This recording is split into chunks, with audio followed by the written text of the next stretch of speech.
You haven't truly experienced Ybor City until you've hit the streets on foot. Let's head over and meet with our guide from the Ybor City Historical Walking Tour. Hi Max, how are you? Hey Trish, good to see you. Good morning. Good morning, welcome. Thanks for meeting with us. Oh, it's a pleasure. Thank you so much. Max is going to take us through the fascinating layers of history that make Ybor City what it is today. Max, can you tell us a little bit about Ybor?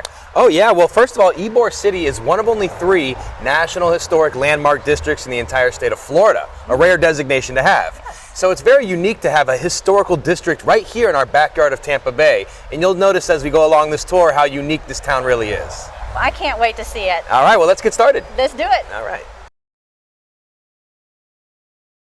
Town is actually an industry town centered around one major industry, cigars. And it all came together back in the year 1885. But before I can tell you anything about this place I call home, I'd like to introduce you to the man that put the whole town together. Here he stands before you, Senor Vicente Martinez Ybor.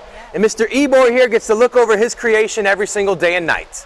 But before the man was the creator of an industry town, he was born in Spain in the year 1818.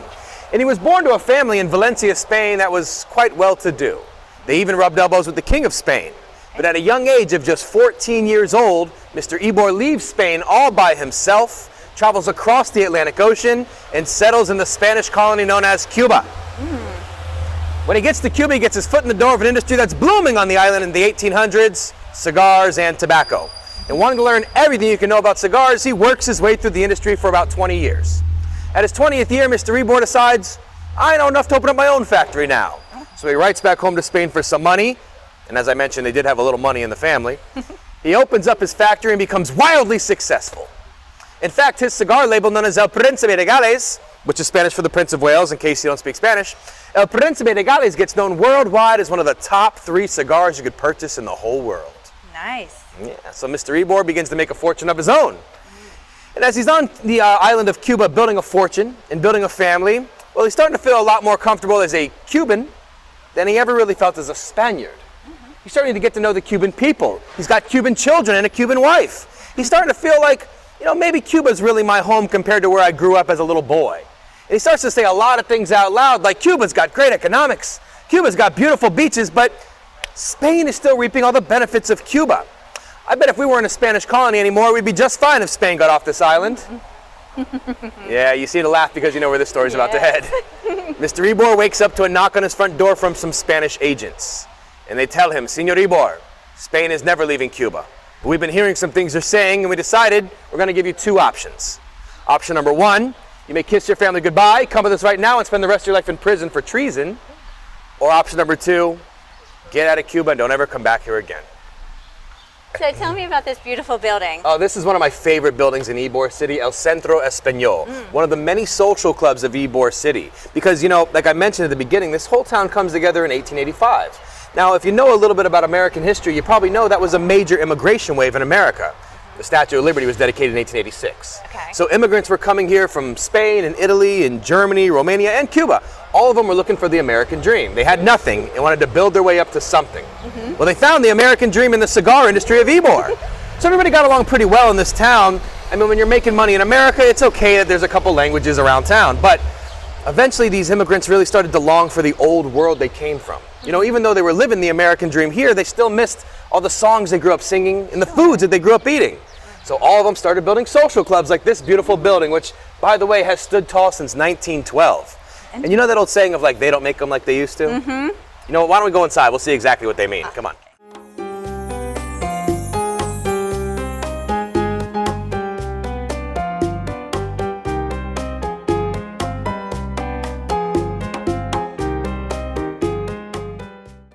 So welcome everybody to El Centro Español, the Spanish social club of Ybor City. And these social clubs, like I mentioned, were kind of the glue of this society. It wasn't just a place where you could eat and drink and dance. They also offered a lot of benefits to the people that came this way to give them a leg up in America. They offered them English lessons. When you walk in the door, you'd immediately start learning social skills to kind of adapt to America a little bit easier. And they also offered gambling, so you could feel like you're back in the old world. You could play the games you grew up playing. They also offered music lessons. They had a big theater because nobody had a radio in their house back then. So pretty much every song or story or joke you learned came from your social club theater. But most importantly, they offered health care from cradle to grave From the moment you were in mommy's belly to the moment they put you in the ground, they offered you some health care for 25 cents a month. Wow. All of this stuff was just an easy way to get people up and going inside this tiny town that Mr. Ybor wanted to make paradise in America for the immigrants coming this way.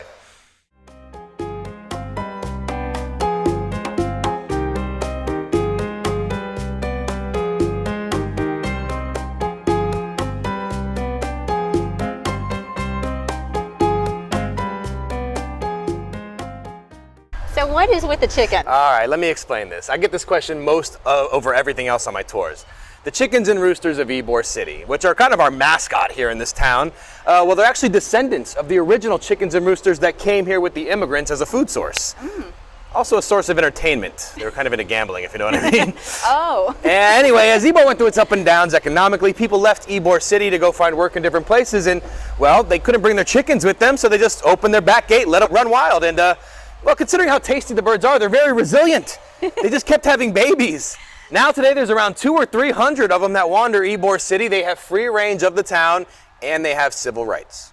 Interesting. Yes, if you tried to grab that beautiful bird for dinner, it's a pretty hefty fine. Which you can get cheaper chicken dinners around here than what they, But also I remind people, if they do come on the tour, like, they're beautiful. Feel free to take pictures and videos, but remember, they are descendants of fighting champions. Oh, I wouldn't go trying to pet this guy or anything like that. He might come at you if you get too close.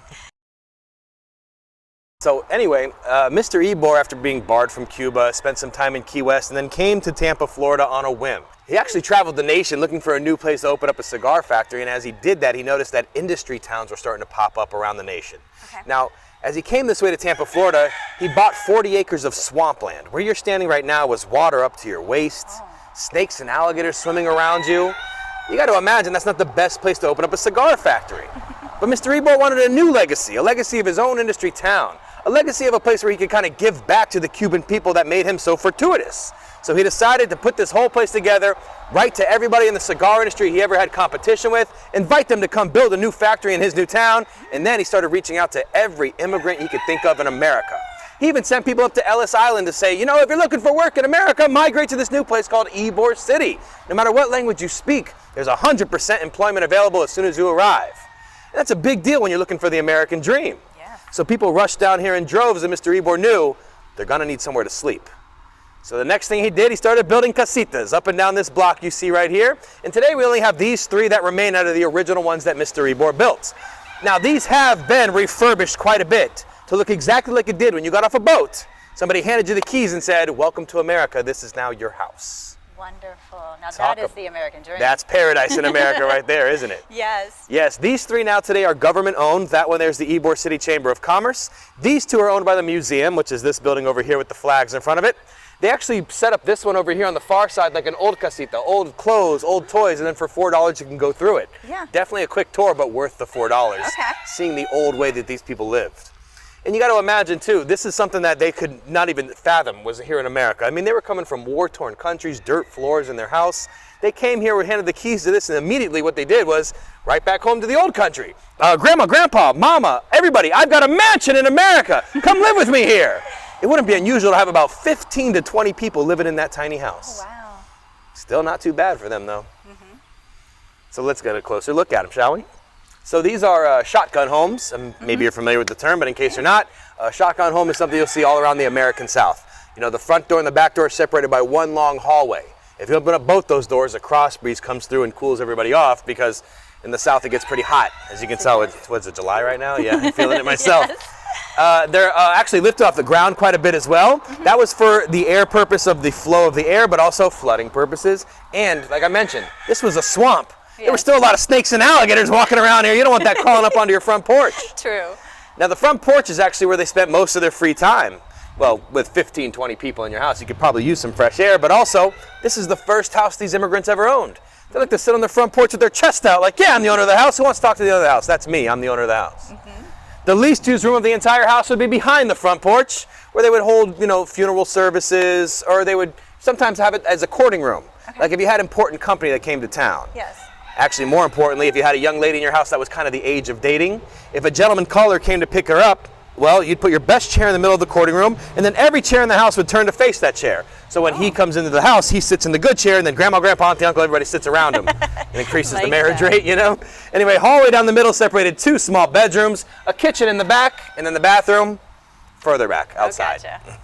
It's a simple way of life, but for the people coming to America, boy, it didn't get any better than this.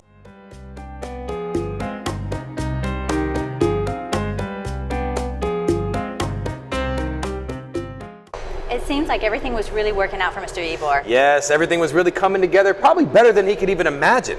Because just 10 years after he arrived in this swamp, the population of Tampa, Florida, not doubled, not tripled, it exploded. You know, when Mr. Ybor arrived in Tampa, Florida, the estimated population was around 700 total people. Oh, wow. And we say estimated because we're not even sure how accurate that number is. I mean, most people living here were dying from yellow fever. But when Mr. Ybor came this way, he invited all these immigrants to come this way, he invited all these cigar manufacturers to come this way, he provided housing and equipment for them to build their factories. In just 10 years, it went from 700 people in Tampa to over 15,000 people living here. Wow, that's unreal. But also eventually Mr. Ybor did have to pass away. In the year 1896, he did die at the age of 78, which is pretty good for the 1800s. But to answer your next question, well, those investments, they kind of started just rolling over to his children. Which he did have a nice family legacy, and today he still has a couple descendants around the area.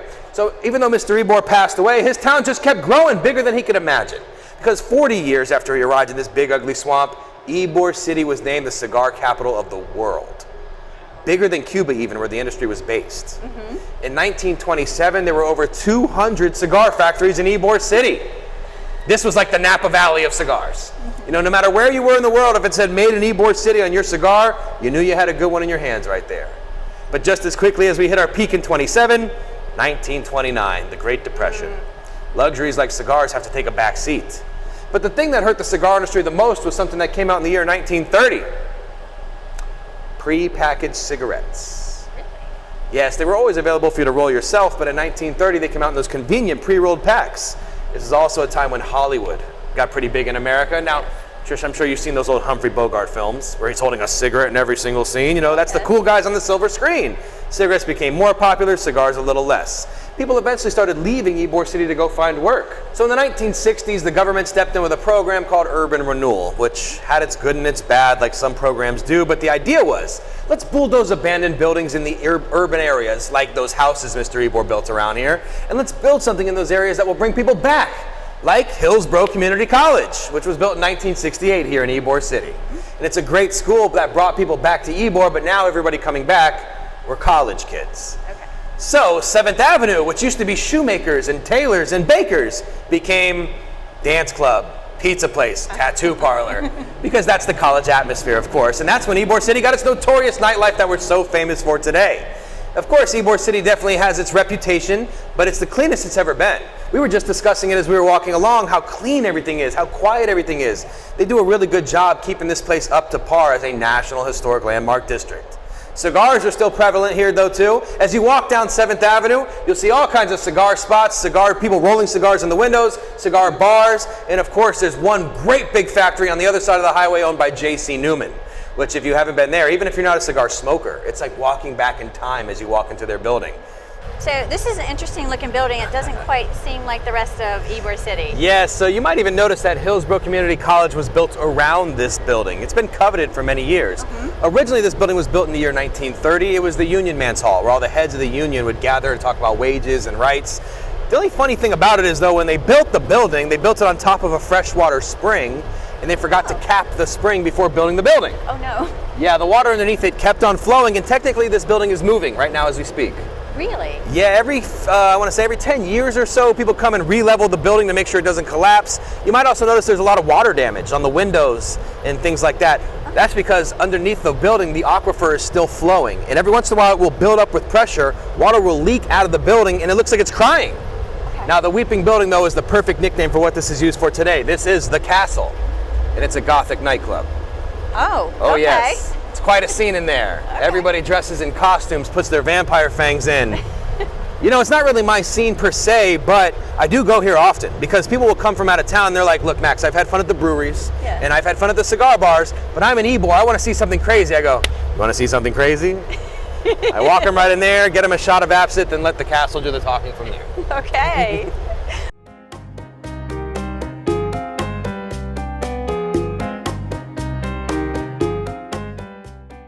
All right, so behind us now stands Mr. Ybor Cigar Factory, standing tall since the year 1886. This gorgeous building has stood the test of time through hurricanes and many other storms. Everything you see about it is original, except for one major thing, the iron stairs in the front of the building. Those are actually replica stairs. The original iron stairs were taken apart piece by piece, shipped over to Cuba, rebuilt in a museum in Havana, and I'll tell you guys why at the end of this. Okay. So something to look forward Can't to. wait. Yeah. And actually, Mr. Ybor's factory, this is only a small sliver of it. He covered the entire block with his factory. And these cigar rollers that worked in these factories, they weren't just like guys off the street. Being a cigar roller in Ybor City was being like a stock trader in Manhattan. Like they made money hand over fist. They were getting paid by the piece rolled, not by the hour worked. And if you were really good at this job, you roll hundreds of cigars a day and walk out of this place making a pretty penny. In fact, a lot of the people that worked here made so much money, and they were coming from, like I said, wearing nothing but tattered shirts. They were like, well, what do we spend our money on? Let's spend it on fashion. Nice. That's why when you see all those old photos of people, they're dressed to the nines with their suits and their hats, even though it's probably 90 degrees and humid around here. Now, the next thing I say about these cigar rollers does surprise people sometimes, but they were maybe the best educated workforce in the entire nation. That is interesting. Hard to believe since all they're doing is rolling those cigars. But to break the tediousness of rolling cigar after cigar, these workers used to pay somebody out of pocket. This person was the highest paid person in the entire factory, and every factory had one. Their job would be to walk into the middle of the factory floor, sit in a giant chair in front of all the rollers, and read to them all day long. They were known as the lectors of Ybor City, and they were like Hollywood superstars in this town. Yeah. So these lectors were not only entertaining these people with reading them stories, but also they keep them coming back to work. Because they get to the good part of the book and go, make sure you're here tomorrow. Ooh. So you can find out how the story's gonna end. You'd wake up like, well, I've got a cold, but I'm not gonna miss the end of Don Quixote. I'll show up and I'll roll a couple cigars and hear the end of the story. It was a brilliant piece of the puzzle that was Ybor City, and the lectors were really like the cream of the society.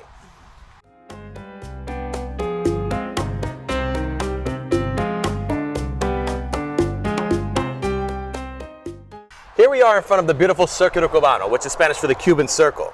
Now in the Cuban heritage and culture, circle means family. So that's like a welcome sign to the Cuban club of Ybor City, to any Cuban coming to America. And these Cubans that came this way were coming from, a place that was kind of under Spanish rule, and they were kind of upset the fact that they couldn't even look at a Spaniard a certain way without getting thrown in jail. Now you come to America and we all have our own social clubs, we're all making the same money. This was, like I said, paradise for the Cubans that came this way. And one of the biggest events that ever happened at this particular club happened in the year 1893, and it happened to a man named Jose Marti. Now, in case you're not familiar with that name, he's kind of like the liberator of Cuba. Even after Castro's revolution there, he's regarded as the man that got them their independence from Spain. And anywhere you go in Latin America, whether that be, Miami or Puerto Rico or Cuba or even Argentina, you'll see statues and paintings and dedications to Jose, because not only was he a freedom fighter, but he was a brilliant man. A great speaker and writer who wrote a lot of very famous poems, including one that got converted into a very famous song known as Guantanamera. So if you ever heard the song Guantanamera, you've heard the works of Jose Marti. Did not realize that. Yes, amazing, isn't it? It's funny how things tie together in the history, and everything happens for a reason. Yes. Now, on the island of Cuba, Jose was giving speeches to thousands about the Spanish occupation. He wanted them gone more than anybody else. So much like Mr. Ybor, they kicked him off the island, but to a much bigger extent than Mr. Ybor. Because he was so rebellious with a large following, they said, there's no prison time for you. You have to leave Cuba today. If you're back again tomorrow, you'll be shot on sight. Oh my. So he left and came to Ybor City, began to drum up the revolution here. He would give speeches to recruit soldiers. He would get donations he'd send back to Cuba for weapons and supplies. And in 1893, when the Cuban Club opened up, he gave the very first speech from the Cuban Club stage. That same night after his speech, though, he walked up the road to his boarding home and he was almost assassinated. Oh. 2 Spanish men had snuck into his room and poisoned his food. And Jose knew he had a target on his back, so as he ate the food, he realized something's not right about it. He spit it up. He was sick for several days, but he survived. After that, though, he walked on eggshells around Ybor City. In fact, he didn't know who to trust around this town and didn't have much money to stay in a nice hotel. He was staying in boarding homes where there wasn't even a lock on the front door. He knew he'd be too exposed and could end up dead. So Jose decided, from now on, I'll send all my money back to Cuba and I'll sleep on the streets of Ybor so nobody knows where I'm at. Oh, interesting. Well, he went homeless in this town until a local family took him in. Now this family's name is the Pedroso family, and today they're regarded as like the first family of Cuba because they pretty much saved Jose Marti's life. And their house is actually our final stop on this tour. So if you'll join me, it's sacred land to the Cuban people. Let's go see it. Let's go. All right.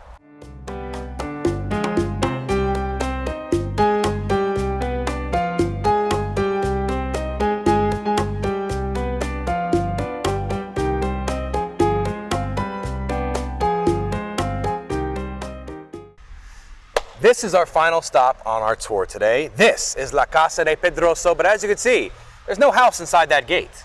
You see, in 1953, Batista, the former dictator of Cuba, he dedicated $30,000 of his own money to have the house that was here refurbished and turned into a big museum as a thank you to the Pedrosos for saving the hero that is Jose Marti. But as they went through the house, they saw that it was covered in termites, and then a small fire happened, and they realized it's just not safe. They decided, let's knock it down and build this beautiful park. And while they were building this park, the Pedroso family themselves signed the deed of the land over to the nation of Cuba. Wow. And that's the way it stands today. That park is Cuban-owned land. As soon as you step into those gates, you are technically standing in Cuba. Now, I don't know if you need like a filming permit or anything, but it makes for a hell of a postcard. Hello from Cuba. Right? So without further ado, no passport necessary. Let's go to Cuba. Come on, follow me.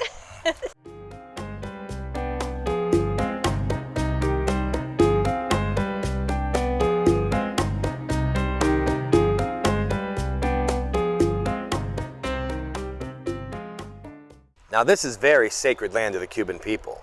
In fact, on Jose Marti's birthday and on his death day, this statue of him is covered with flowers and wreaths as people come this way to pay homage to the man that gave them their independence. You also may notice there are little flags in front of all the plants here. Those flags represent the main provinces of Cuba. Each one of the plants is planted with soil from the province they represent and then brought over here. So this is all Cuban soil as well. That is amazing. In our own backyard right here in Tampa, Florida, a little taste of the Caribbean. So, any questions about my little city of Ybor that I've shown you today? I am just overwhelmed with the information. It's a vast, amazing place that's full of information. In fact, I take a lot of pride in the fact that many people that come this way, they come on my tour and go, boy, I would have just walked right through this little town and never knew all the history that happened here. And we just scratched the surface, so make sure you come and see a tour for yourself. Absolutely.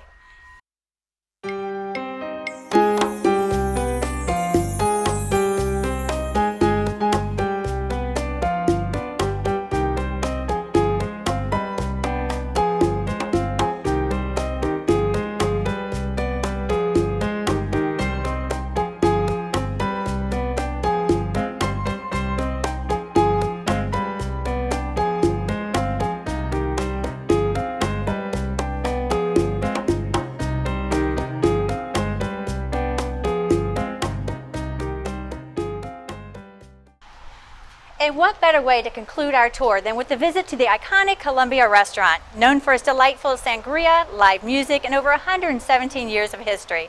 It's more than just a restaurant, it's a sensory experience that transports you straight to the heart of Ybor City, captivating the history and vibrant culture.